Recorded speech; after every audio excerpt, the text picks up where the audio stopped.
नमस्कार, आप देख रहे हैं प्राइम टीवी। मैं हूं आपके साथ आरती तिवारी। वक्त हो चुका है प्राइम चौपाल का। इम्तिहान हो गई इंतजार की, आई न कुछ खबर अब विकास की। ना आवाज का पता है ना विकास का ठिकाना। प्रधान जी से कहने जाओ तो कहते हैं कि वो जनता कल आना।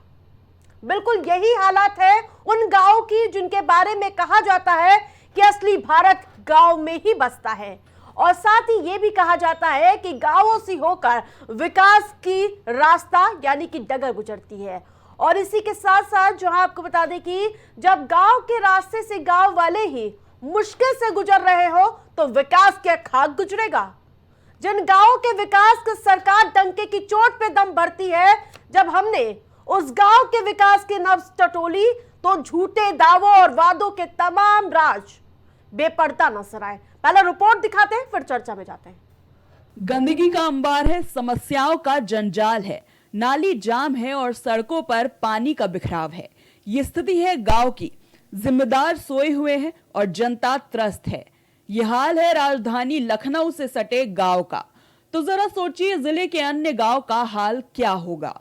गांव के बीचों बीच लगा गंदगी का अंबार हजार बीमारियों को दावत देता नजर आ रहा है। अब जरा सोचिए कि अगर ग्रामीण इसकी चपेट में आएंगे तो जिम्मेदारी कौन लेगा। गांव की नालियों का हाल देखिए। इसे देखकर ऐसा लगता है कि मानो यहाँ सालों से साफ सफाई करने वाला कोई आया ही नहीं हो। नाली में घास तक उगाई है लेकिन सफाई कर्मी नदारद है। ऐसे में ये आप साफ समझ सकते हैं कि गांव में सरकारी योजनाओं का किस कदर गला घोटा जा रहा है। ग्राम सचिवालय वो जगह है जहां ग्रामीण अपने हर काम को आसानी से करा सके, लेकिन ये ताला उस बात की गवाही दे रहा है कि यहाँ जिम्मेदार कैसे अपनी जिम्मेदारियों को भूल मस्ती में मशगूल है। केंद्र की मोदी सरकार और प्रदेश की योगी सरकार लोगों को पक्की छत देने के लिए कोई कसर नहीं छोड़ रही है, लेकिन फिर भी यहाँ के ग्रामीण पक्की छतों से वंचित हैं। गांव वालों का कहना है कि सालों बीत गए लेकिन हमारी सुध लेने वाला कोई नहीं। नमस्कार, मैं हूं राजेश यादव। आप देख रहे हैं प्राइम टीवी का खास प्रोग्राम प्राइम चौपाल में आपका बहुत बहुत स्वागत है। इस समय मैं विकास खंड मलिहाबाद के ग्राम पंचायत बेलगढ़ा में मौजूद हूं। कहते हैं कि देश के विकास का रास्ता गांव की गलियों से गुजरता है, गांव के खेत और खलिहानों से गुजरता है। तो जाहिर सी बात है कि मैं उसी ग्राम पंचायत में मौजूद हूं जो बेलगढ़ा ग्राम पंचायत है, और वहां ग्राम पंचायत के लोग भी हमारे साथ मौजूद हैं। मैं उनसे बातचीत करूंगा, मैं उनसे जानूंगा कि आखिर जो सरकार की योजनाएं आ रही हैं, चाहे योगी सरकार की हों चाहे फिर मोदी सरकार की हों, वो सारी योजनाएं गांव में पहुंच रही हैं या नहीं पहुंच रही हैं। क्योंकि गरीब जनता के लिए जो योजनाएं चल रही हैं, गरीब जनता के लिए है, गरीब परिवारों के लिए है, चाहे आवास की हो, चाहे शौचालय की हो या फिर स्वच्छता अभियान की हो, पूरे गाँव के लिए ये योजना है स्वच्छता अभियान का। साथ ही साथ आपको बता दें कि जो जल मिशन योजना चल रही है, जल मिशन योजना भी पूरे गांव, पूरे ग्राम पंचायत के लोगों के लिए है। मैं इन्हीं गांव के लोगों से बातचीत करूंगा। चाचा, आप इसी गांव के हैं, क्या नाम गांव का? बेलगढ़ा ग्राम पंचायत है हमारी। सर, नाम क्या आपका? कौशलेंद्र सिंह, मैं पेशे से अधिवक्ता हूँ और इसी ग्राम पंचायत का निवासी हूँ। चाचा, एक चीज़ बताइए, प्रधान कौन है यहाँ पे? प्रधान हमारे यहाँ स्वयं सिंह हैं, पल्लन। अच्छा, एक चीज़ बताइए, सरकार जो सारी योजना चला रही है, चाहे स्वच्छता को लेकर हो, स्वच्छता अभियान को लेकर हो या जल मिशन को लेकर हो, ये जल मिशन के अंतर्गत क्या गांव में टोटियां लग गई हैं, स्वच्छ जल की व्यवस्था हो गई है? नहीं, अभी व्यवस्था थोड़ा अधूरी है। पूरी तरह से पाइपलाइन बिछ नहीं पाई है, काम चल रहा है। और अन्य पड़ोस अड़ोस गाँव में तो पहुँच चुकी है, लेकिन अभी हमारे ग्राम पंचायत में टोटी वाली व्यवस्था नहीं हो पाई है। अच्छा, अगर स्वच्छता की बात किया जाए, साफ़ सफाई को लेकर बात किया जाए, सरकार तो चाहे योगी सरकार की बात करें चाहे मोदी सरकार की बात करें, दोनों सरकारें स्वच्छता के लिए बहुत ही विशेष इसके लिए अगर देखा जाए तो प्रावधान किए हुए हैं। अगर देखा जाए तो अभी उत्तर प्रदेश की अगर बात की जाए, अभी बजट पेश हुआ, योगी सरकार ने 1000 करोड़ रुपए बजट पेश किया सिर्फ स्वच्छता को लेकर। क्या आपको लग रहा है कि गाँव में साफ़ सफाई की व्यवस्था है? नहीं, साफ़ सफाई की व्यवस्था है। स्वच्छ सफाई कर्मी आता है और अपना समय समय पर नालियाँ साफ़ करना वगैरह सब किया करता है। बाकी गांव घर के लोग खुदे अपने घर दरवाजे पर खुदे सफाई करते हैं। तो स्वच्छता के मामले में तो आप खुदे देख रहे होंगे, हमारा गांव बिल्कुल साफ़ सुथरा है। उनको कॉलोनी नहीं मिलनी चाहिए, उनको मिली कॉलोनी? हाँ, उनको मिली है। अच्छा, मतलब हमको लोग कुछ नहीं, जो पात्र हैं उनको नहीं मिली? नहीं, गरीबों को नहीं मिली? नहीं, गरीबों को किसी को नहीं मिली है और सब बड़े मिल रही है। और इसमें जो है हम दिखा, अब आप चलिए, इसमें आप चलिए हमारे साथ थे, हम तुमको सबको दिखाएंगे कहाँ कहाँ मिली है। 2-2 3-3 मिली है, और किसी गरीब के अगर बता नहीं जाए उसके बाद दिखा दें तो किसी को नहीं मिली है, गरीब नहीं मिली है। हो चुका है। नहीं सर, इस प्रधान जो प्रधान अभी हैं, जो मौजूदा प्रधान हैं, इनके कार्यकाल में सौंदर्यीकरण हुआ पिछले है? कार्यकाल में हुआ था। अच्छा, इनके समय पे उसका जीर्णोद्धार नहीं हुआ है? नहीं, अभी दोबारा नहीं हुआ है, नहीं पहले उसका सौंदर्यीकरण कर चुके हैं। मिला खाली शौचालय नहीं मिला। सरकार, योगी सरकार तो बाहर के लिए शौच मुक्त कर दिया है कि उत्तर प्रदेश में अब कोई भी बाहर शौच के लिए नहीं जाता। तो आप बता रहे हैं कि शौचालय ही नहीं मिला आपको? शौचालय तो भी नहीं मिला है। अपने आप तो बनाए इसका हैं। इस अपने आप बनाए हैं। अच्छा, अपने आप बनाए? हाँ बनाए हैं अपने आप। सरकार के द्वारा नहीं मिला, प्रधान के द्वारा नहीं, वो नहीं मिला अभी। वो नहीं। तो आप देख रहे हैं कि ये जो गांव है बेलगढ़ा, इसमें कुछ सुविधाएं तो हैं, कुछ सुविधाएं अच्छी भी हैं। चाहे अगर साफ़ सफाई की बात किया जाए तो जैसे अभी सर ने बताया कि साफ़ सफाई की व्यवस्था जो है बहुत अच्छी है, रोड की, नालियों की व्यवस्था अच्छी है, लेकिन कहीं न कहीं कुछ खामियां भी हैं। जैसे अभी कुछ लोगों ने बताया कि आवास की सुविधा योगी सरकार भी, मोदी सरकार भी दे रही है, लेकिन इस गांव में जो पात्र हैं उनको आवास नहीं मिला है। जो अपात्र हैं उनको 2-2 बार, 3-3 बार आवास दिया गया, इन लोगों का कहना है। लेकिन और उनके साथ ही साथ और भी लोग हैं जो कह रहे हैं कि उनको शौचालय की व्यवस्था नहीं मिली है। तो जाहिर सी बात है कि कमियां तमाम भी हैं, कमियां कई सारी हैं और कई सारी अच्छाइयां भी हैं। जैसे अभी वकील साहब ने बताया कि यहाँ पे रोड की व्यवस्था अच्छी है, लाइट की व्यवस्था अच्छी है, इंटरलॉकिंग की व्यवस्था अच्छी है। तो कुछ कई व्यवस्थाएं अच्छी भी हैं, लेकिन कई व्यवस्थाएं अभी भी यहाँ पर गांव में नहीं है जो होनी चाहिए। आखिर अगर नहीं है तो उसका जिम्मेदार कौन है? प्रधान, बीडीसी या बीडीओ या फिर सचिव? आखिर ऐसे लोगों के ऊपर सरकार की नज़र कब पड़ेगी, योगी सरकार की नज़र कब पड़ेगी, ये तो आने वाला वक्त बताएगा। शिक्षा के स्तर की बात की जाए तो यहाँ प्राथमिक विद्यालयों में सन्नाटा पसरा हुआ देखा गया, जिससे ये साफ समझा जा सकता है यहाँ नौनिहालों को शिक्षा के अधिकार से भी दूर रखा जा रहा है। ग्रामीण अंचलों तक शिक्षा को बढ़ावा दिया जा सके, इसके लिए सरकार कई तरह के कार्यक्रम चलवाती है, लेकिन यहाँ उसका नामो निशान तक देखने को नहीं मिल रहा है। फिलहाल देखना ये होगा कि आखिर कब तक उन गांव वालों को उनके हक की योजनाएं मिलेंगी, क्योंकि अगर आज इन ग्रामीणों के हक की आवाज को दबा दिया गया तो क्या फायदा हमारे कलम के सिपाही होने का। प्राइम टीवी ने एक मुहिम छेड़ी है जिसमें जीत जनता की होगी। तो ये तस्वीरें थी बेलगढ़ा विकासखंड मलिहाबाद की, जहां लखनऊ राजधानी से सटा हुआ ये विकासखंड है। आपको बता दें कि यहाँ के स्वयं सिंह ग्राम प्रधान है। जिस प्रकार से वहाँ की स्थिति थी उससे आपको रूबरू हमने कराया है कि कैसी थोड़ी सी खट्टी मीठी यादें यहाँ से देखने को मिली है। थोड़ा सा विकास भी हुआ, लेकिन कुछ नाराजगी भी देखने को मिली है। कोई कह रहे थे कि जिसको चाहिए था आवास, उसे आवास नहीं मिला।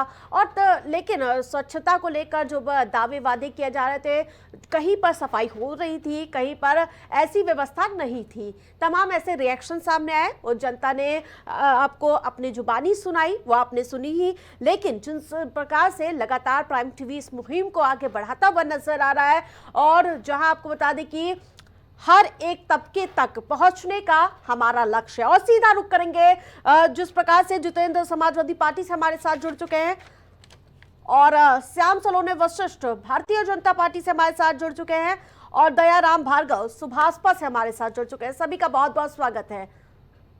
माफ कीजिएगा, समाजवादी पार्टी से नितिन हमारे साथ जुड़ चुके हैं। आप सभी का बहुत बहुत स्वागत। श्याम सलोने जी, जिस प्रकार से अभी आपने पूरी तस्वीरें देखी होंगी, उस पर छोटा सा रिएक्शन। जी नमस्कार, बाकी मित्रों को भी राधे राधे। देखिए आरती जी, जिस तरह से योगी सरकार ने जो विकास किया है, खासकर गांव के लिए जो कार्य किए गए हैं, वो अपने आप में अतुलनीय है। हाँ, हमने हमेशा कई डिबेट में आपके चैनल पर हम बैठे हैं, और क्योंकि भारतीय जनता पार्टी के हम कार्यकर्ता होने के नाते हमारे ये सिखाया जाता है कि हमेशा सच को स्वीकार करो। कहीं कुछ कमियां रह गई होगी जो आप दिखा रहे हैं, वो भी कमियां दूर की जा रही हैं। लेकिन मेरी बात एक समझ में नहीं आती है, जो आज पहली बार मैं बोल रहा हूँ, क्या आपकी संवाददाता किसी विपक्ष के कर्ताओं से वार्तालाप करते हैं या आम आदमी से भी पूछते हैं? क्योंकि आम आदमी इस समय कोई शिकायत भारतीय जनता पार्टी से नहीं कर रहा है। ऐसा नहीं है कि हम जनता के बीच में नहीं जाते हैं। हमारी ही एक ऐसी पार्टी है भारतीय जनता पार्टी, जो अपने कार्यकर्ताओं को हमेशा जनता के बीच में भेजती ही रहती है और जनता की नब्ज टटोलती है, जनता के मन की क्या बातें हैं, जनता हमसे क्या उम्मीदें कर रही है, हम उसके अनुकूल रिपोर्ट ऊपर भेजते हैं और उसी के अनुसार कार्य होते हैं। सब कुछ हमेशा क्योंकि अच्छा जनता सुनना ही ठीक सर्वोपरि नहीं है हमारे लिए। अगर जनता की बात हम पहुंचा रहे हैं, आप उसे पूरी तरह से प्रोपोगंडा बता रहे हैं कि ये सेलेक्टिव जनता हम लेकर आते हैं, ऐसी कोई बात नहीं होती है। जो जनता बोलती है वही हम दिखाते हैं। मैंने आप पर नहीं कुछ बोला है, ना संवाददाता पर बोला है, क्योंकि आप जिनसे पूछ रहे हो कहीं ऐसा तो नहीं है कि वो किसी पार्टी विशेष के ही लोग हों। मैं ये पूछ रहा हूँ, हम भी जनता के बीच में जाते हैं। नहीं सर, और आज जनता अगर को ऐसा होता तो एक तरफा होता ना, कोई अच्छी बात भी कह रहा था, कोई जिसको जो कमियां लगी वही बताया। अब आप सरकार के होते अपनी जिम्मेदारी निभाते हुए सच बात करिए ना, कि वहां आप प्रकाश डालिएगा, उनको भी इसका लाभ मिलेगा। हम तो आपसे अभी भी बोल रहे हैं, अभी बोले भी थे। हमेशा हमने कहा है कि सबसे पहले तो हम धन्यवाद करते हैं प्राइम टीवी का, हमेशा करते हैं कि आप कम से कम किसी भी माध्यम से लाते हैं, उन जगहों को लेकर के आते हैं, उन गाँव को लेकर के आते हैं जहाँ पर वास्तविक में जिन गलियों में विकास नहीं हुआ है। अब वो विकास क्यों नहीं हुआ है, वहाँ के हमारी भारतीय जनता पार्टी के कार्यकर्ता क्यों इसको इग्नोर किए हैं? ऐसा नहीं है कि रिपोर्ट आपकी कोई झूठी चल रही है, हम ये नहीं कह रहे हैं। भाई हमारे कार्यकर्ता वहां तक क्यों नहीं पहुंचे, या वहाँ के प्रधान की क्या कारण है कि वो कहीं ऐसा नहीं है भाई बच्चे बात कर रहा हो, कहीं विपक्ष की मानसिकता का प्रधान तो नहीं है। हम उसके बाद भी, चूंकि सरकार हमारी है, जनता को पूरी जिम्मेदारियों के साथ हम निर्वहन करते हैं, हम ये जिम्मेदारी भी लेते हैं कि जनता को उसका हक और अधिकार मिलना चाहिए। लेकिन आरती जी, 2017 से पहले के उत्तर प्रदेश के गाँव की स्थिति आप देखिए और आज के उत्तर प्रदेश की स्थिति आप देखिए। जो गांव से ग्रामीण पलायन कर चुके थे, गांव में रहना नहीं चाहते थे, समाजवादी पार्टी के कार्यकर्ताओं ने, गुंडों ने जिस तरह से उनके खेतों पर, खलिहानों पर, उनके मकानों पर, ग्रामीण जमीनों पर जो कब्जे किए हुए थे, 8 साल हो गए सर आपकी सरकार को, 8 साल हो चुके हैं। कब तक विपक्ष पर टीका फोड़ते रहिएगा? समाजवादी पार्टी के गुंडे बैठते थे।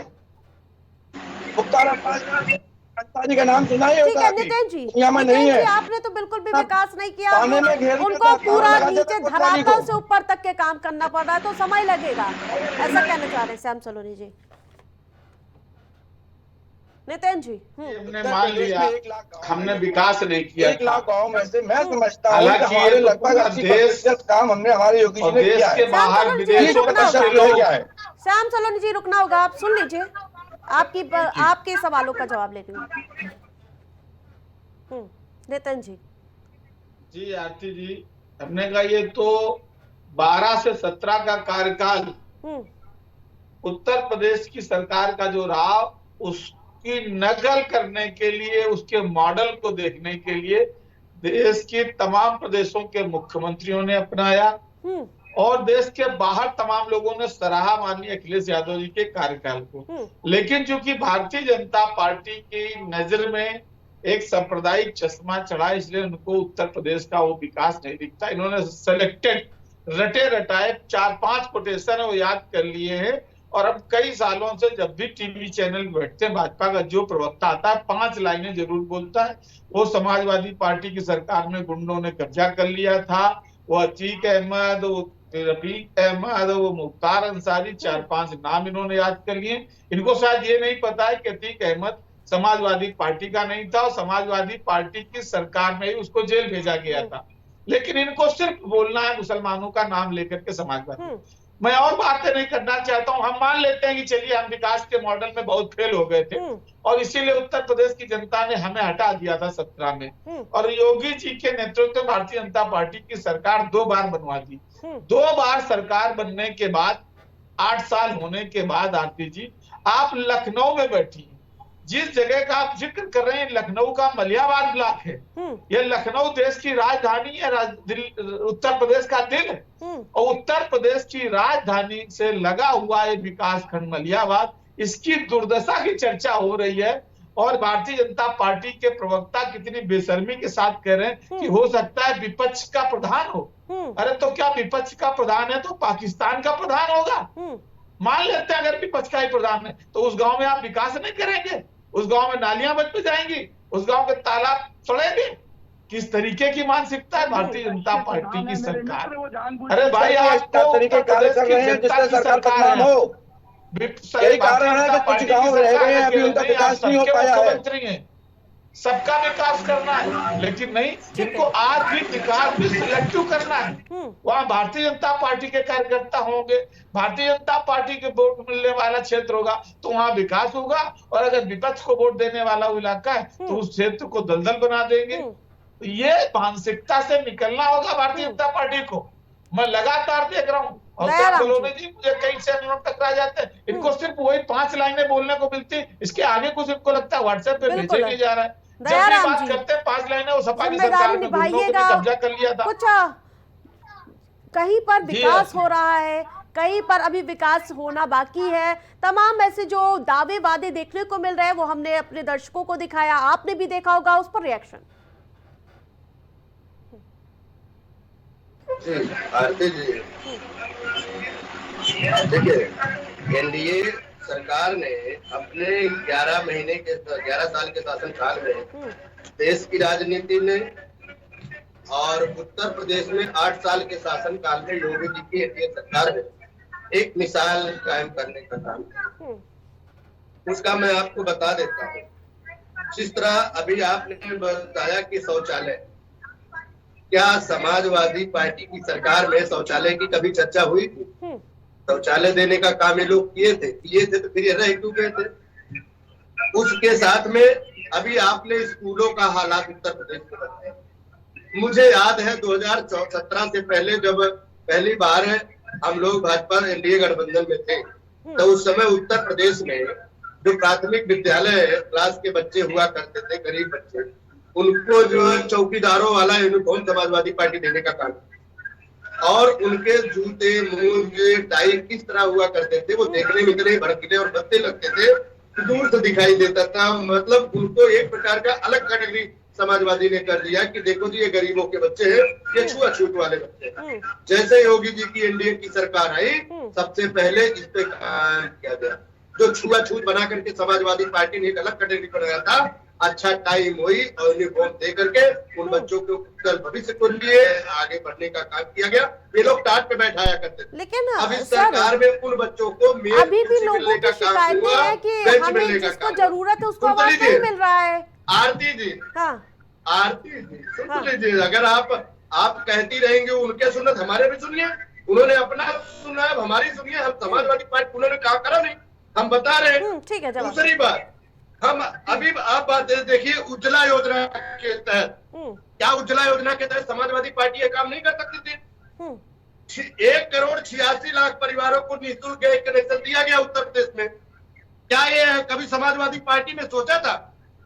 यह काम करने का काम किया था, लेकिन मोदी योगी की सरकार ने उन माताओं बहनों को देने का काम किया। सुन लीजिए, ये उन माताओं गरीब बहनों को देने का काम किया कि जो लोग गरीबी रेखा में जी रहे थे, धुएं और उपलों से खाना बनाते थे, सांस की बीमारी होती थी या उनको तमाम ऐसी विसंगतियों वाली बीमारी होती थी, इलाज हो जाती थी।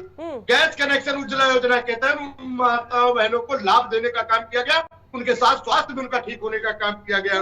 उसके बाद प्रधानमंत्री आवास योजना की बात आती है, अभी आपने कहा, जिसमें 56,50,000 आवासों का निर्माण और महिलाओं को उसका हक अधिकार बनाया गया, उसका मालिकाना हक देने का काम किया गया। कैसे कह रहे विकास नहीं हुआ?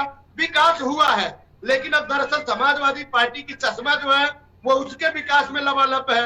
वो तो हरा चश्मा लगा के चलती, उसे हर जगह हरा दिखाई देता है। हमारे यहाँ गांधी जी का सफेद चश्मा है, आपने देखा नहीं? मोदी जी, योगी एनडीए सरकार हमेशा स्वच्छता की बात करती हो, केंद्र की सरकार हो चाहे राज्य की सरकार हो, हम स्वच्छता के ऊपर सबसे ज्यादा ध्यान देते हैं। आप गाँव की बात करें, गाँव में भी आप इसको लाभ उठा के देख सकते हैं। ठीक है, लौटूंगी। नितिन जी, बीमारू राज्य का तमगा पूरी तरह से जो टैग था पहले की बीमारू राज्य उत्तर प्रदेश, उसको पूरी तरह से खत्म करने का काम किया उन्होंने। तमाम फेहरिस्त गिना दी विकास की। जवाब दे दीजिए। एक्चुअल में क्या है कि अभी हमारे जो सुभाषपा के प्रवक्ता हैं, इनको नया नया अभी बुखार चढ़ा है सत्ता का। इनको ये नहीं पता है कि जब जिस समय इसको बीमारू राज्य कहा है, उस समय इनके जो नेता हैं वो प्रकाश राजभर, वो सरकार को छोड़ करके समाजवादी पार्टी के साथ आए गए थे। और उस समय ये क्या कह रहे थे कि हम योगी और मोदी को भीख मांगने वाली जगह भेजेंगे। तब ये हमारा प्रगतिशील राज्य था, तो वो बीमारू राज्य नहीं था। लेकिन चूंकि अभी नया नया अंधभक्ति का चश्मा चढ़ा है, इसलिए उनकी बात पर मैं बहुत ज्यादा ध्यान नहीं देना चाहता हूं। आज बात जिस विषय पे हो रही थी उस पर एक टिप्पणी न करते हुए ये कहा गया थी उज्ज्वला योजना। उज्ज्वला योजना उत्तर प्रदेश सरकार की योजना है क्या? इनको इतना भी ज्ञान नहीं है। बैठते हैं टीवी प्रवक्ता, ये तो केंद्र सरकार की योजना है। उत्तर और केंद्र में समाजवादी पार्टी की सरकार नहीं थी, ये इनको पता होना चाहिए। डबल इंजन की सरकार है ना सर। को भी मिला, और जिन लोगों को सरकार में मिला है सिलेंडर, वो बेचारे सरकार में सिलेंडर कराने की विकास को नहीं दिखाई पड़ रहा है। अरे भाई ये काम इन्होंने क्यों नहीं करने का काम किया? क्या कैसे बात करें? बीमारी हो गई है, बैठ करके अनर्गल बात मत करिए। केंद्र की सरकार की बीमारी हो गई है, अपनी बारे में बोल लेना। चे करते हो कैसे आदमी हो? इतना पुराने सीनियर प्रवक्ता हो गए, बहुत दिनों से बैठ रहे हो, अपनी बारी का तो इंतजार कर लिया करो। ठीक है नितिन जी जल्दी से। कड़वा लगता है, सच कड़वा लगता है।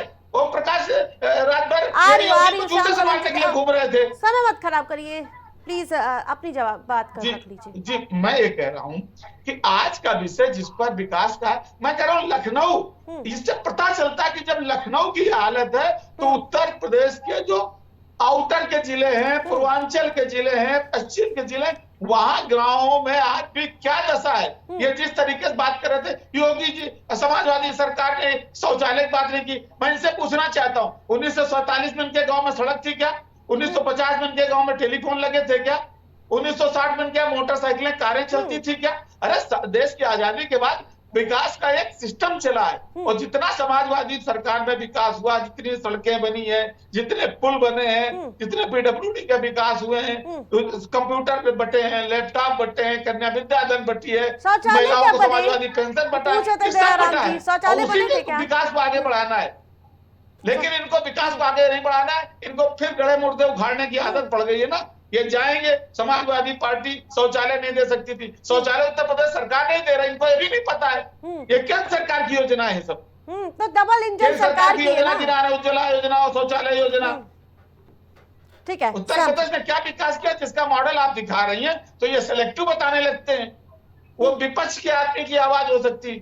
अरे धन्यवाद देना चाहता हूं मैं प्राइम टीवी का और आप लोगों का, कम से कम आप जमीनी हकीकत को दिखा रहे हैं। और जैसे ही आप जमीनी हकीकत दिखाते हैं, इनको मिर्ची लगने लगती भारतीय जनता पार्टी के नेताओं को। और उसमें आजकल ये हमारे सुभाषपा के साथी भी अंधभक्ति का चश्मा पहन करके आ जाते हैं। जनता की आवाज बनो भाई। शाम चलो बोलने की मशीन है ये। अभी बोल रहे थे कि अतीक अहमद हमारे नहीं थे, अतीक अहमद ने क्या था? अरे भैया अतीक अहमद ने आपके मुलायम सिंह जी के शासन में 25 और 26 पुलिसकर्मियों को अपने घर में पंथक बना लिया था। अरे सर छोड़िए इन बातों को, मुद्दे पर आइए। पैर छू रहे थे अतीक भाई, मुद्दे पर आइए सर। नरेंद्र मोदी किसकी दरगाह में चादर चढ़ाने जाते हैं? आज भी जब बंगाल जल रहा है तो आपके नेता उनकी कह रहे हैं कि ममता बनर्जी ठीक कर रही है। एक तरफ आप पीढ़ी चलाते हो, दलित चिल्लाते हो। अरे बंगाल से जो आपने भाड़े के गुंडे भेजे थे उन्होंने जलाया है बंगाल को। 150 आदमी गिरफ्तार किए गए, वो खुल गई है। ये भारतीय जनता पार्टी ने तो बिहार से भाड़े के गुंडे मंगवा करके। आपके पास जवाब नहीं है क्या विकास के? ऐसा तो सबका साथ सबका विकास के बहुत फेहरिस्त होती है आपके पास, मुद्दे से मत तो देना पड़ेगा ना। तो अपने आप को बहुत साफ सुथरा सभी का बता रहे हैं। जो गुंडों के संतान है, गुंडों की संतान है, अपने आप को साफ सुथरा बता रही है। जो कहाँ से साफ है? आतंकवाद से पैदा करने वाले। प्लीज मेरी डिबेट को प्लीज आप भटकाइए नहीं, मुद्दे पर आइए। उनके पास मुद्दे पे बोलने के लिए कुछ है ही नहीं सिवाय हिंदू मुसलमान। आप अपनी बारी को वेस्ट कर रहे हैं, मैं फिर आगे बढ़ जाऊंगी। आगे बढ़ जाएंगी, कोई परेशानी नहीं है, लेकिन सच्चाई तो बोलनी पड़ेगी। गांव का विकास इन्होंने रोका हुआ था। 1 लाख के गांव है लगभग उत्तर प्रदेश में, हालात क्या थे किसी से छुपे हुए नहीं है। आज ग्रामीण कहीं पर भी किसी भी प्रकार की किसी को परेशानी नहीं है। कुछ जगह पर जहाँ विकास नहीं हुआ है, मैंने पहले भी कहा, मैं फिर बोल रहा हूँ, वहाँ भी विकास होगा, क्योंकि ये योगी जी की, मोदी जी की सरकार है। यहाँ भाई बसीवाद नहीं चलता है। हमारे यहाँ सबका साथ, सबका विकास, सबका विश्वास पर हम लोग कार्य करते हैं। मोदी जी की यही धारणा है, यही मोदी जी का संकल्प है कि कोई भी व्यक्ति, किसी भी व्यक्ति विकास से छूटना नहीं चाहिए। देर हो सकती है, थोड़ा विलम्ब हुआ होगा, सुविधा नहीं मिल पाई होंगी, लेकिन चुनाव से पहले पहले उनको वो सुविधाएं मिल जाएंगी, उनका वो विकास होगा। ठीक है, निश्चित हमारी तरफ से गारंटी है इस बात की, ये मोदी जी की, योगी जी की गारंटी है। ठीक है। नितिन जी, आपके विधायक, मंत्री और वो तमाम ऐसे सांसद हैं, वो धर्म पर बातचीत करते हैं कि राम नहीं होते हैं और राणा सांगा, तमाम इन मुद्दों पर क्यों नहीं आखिरकार बात होती है? आखिरकार देखिए आरती जी, मैंने बस शुरुआत में ही कहा था कि भारतीय जनता पार्टी आज की डिबेट थी विकास के मुद्दे पर, एक घूम करके आ गए, क्योंकि आज पूरी डिबेट में इनको एक भी जवाब नहीं मिला कि आखिर विकास क्यों नहीं हो रहा, जबकि आज आप लखनऊ के दिल, उत्तर प्रदेश के दिल लखनऊ के मलियाबाद की बात हो रही। राणा सांगा पर आ गए, राणा सांगा पर कई बार हम लोग जवाब दे चुके हैं। बिल्कुल, राणा सांगा पर धर्म की बात ये पूछ रही हूँ कि आखिरकार इन मुद्दों पर क्यों नहीं आपके प्रधानमंत्री और सांसद बोल रहे हैं? पुरानी खबर खोजना निकल पड़ती है। कभी किसी को आप बाबर की औलाद देने लगोगे, हम जब पूछ लेते कि अगर ये मुसलमान देश के बाबर की औलाद है तो आप किसकी औलाद हो, तो इनके पास जवाब नहीं होता है।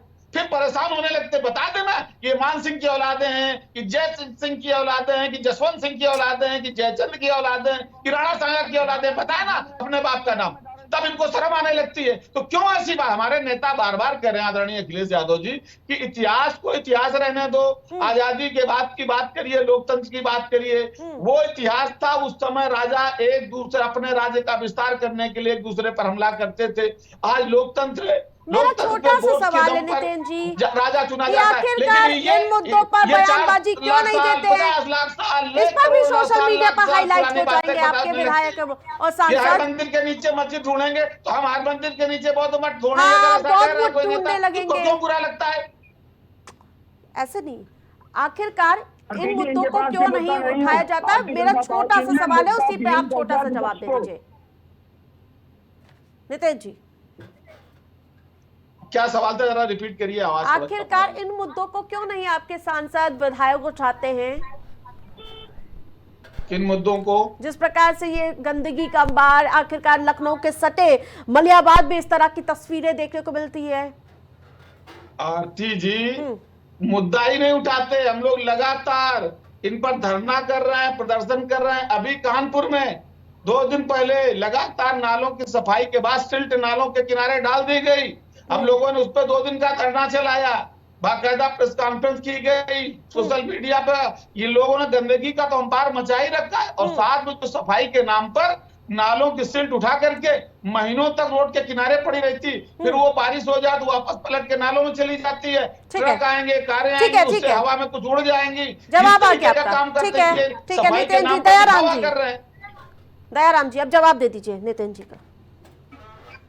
देखिए, मुद्दों की बात अगर की जाए आरती जी, अभी देखिए माननीय मंत्री जी के पास जो है एक विभाग हज कमेटी भी है, वक्फ बोर्ड और अल्पसंख्यक कल्याण, जिसमें कि पहली बार यही अखिलेश यादव है, कोरोना काल में इन्होंने कहा था कि बीजेपी का ये वैक्सीन है, इसको मत लगवाइएगा। आज मैं आपको बता रहा हूँ, केवल उत्तर प्रदेश से 13,748 जो है यात्री जो है हज के लिए जाने के लिए तैयार रहे, जिसमें 383 या 500 के करीब लोगों को वैक्सीन लग चुका है। ये वही लोग हैं जो अखिलेश यादव के कहने थे ये लोग वैक्सीन नहीं लगवाते थे।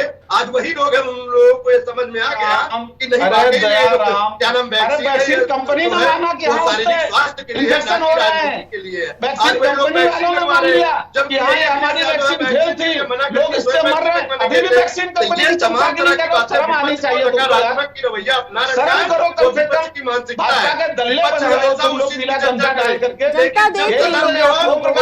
बात करनी हो तो जनता के मुद्दों को फिर आप लोग बताने का प्रयास कर रहे हैं। दयाराम जी, सीधा सा जवाब दे दीजिए, भाई देख लेंगे इन गाँवों को भी विकास कर देंगे, ये वैक्सीन तक पहुंचने की क्या मैंने जरूरत है? सुन ये लीजिए, वैक्सीन पर आरती जी, मैंने नहीं मैंने खबर रखी है पहली बार। विकास की बात चल रही है, आप गंदगी साफ नहीं करेंगे, सुन वैक्सीन लीजिए। पहुंचेंगे। आरती सुनोगे, आरती भी सुन लीजिए। मैंने कहा आपके दिखाए हो गांव का हो सकता है जो जीरो पॉवर्टी के नाम से स्कीम चला है पूरे उत्तर प्रदेश से, हर गांव से 25 लोगों का, तो उसमें हो सकता है उसका भी नाम गया हो। तो आप 2026 का इंतजार करिए, उसके लिए जो फंड आएगा उस गांव का विकास हो जाएगा। कहीं कोई गांव विकास से वंचित नहीं रहेगा। हर घर नल योजना के तहत आरती जी उस गांव को छोड़ दीजिए, लखनऊ में जो सांसद ने गांव बदल लिया, इस सरकार में उसके विकास की बात पूछ लीजिए। बीमारी से दूर सांसदों ने जो गांव विकास लिया ठीक था है, वो समय कम उनका है। क्या हाल है? ठीक है। विकास के नाम पर विनाश कर दिया। ठीक है, आप सभी पैनलिस्ट का हमारे साथ जुड़ने के लिए बहुत बहुत धन्यवाद। तो आपको बता दें कि जिस प्रकार से प्राइम टीवी हर गांव पहुंचने का लक्ष्य लेकर आगे बढ़ती हुई नजर आ रही है, जगह जगह की तस्वीरें आपको दिखा रहे हैं, जिस प्रकार से गांव में कुछ जगह विकास भी हुआ है, अभी कुछ ऐसी जगह पर है जहां पर अभी विकास के नाम पर सिर्फ दावे वादे भी देखने को मिल रहे हैं। प्राइम चौपाल में मेरे साथ फिलहाल इतना ही। देखते रहिए प्राइम टीवी।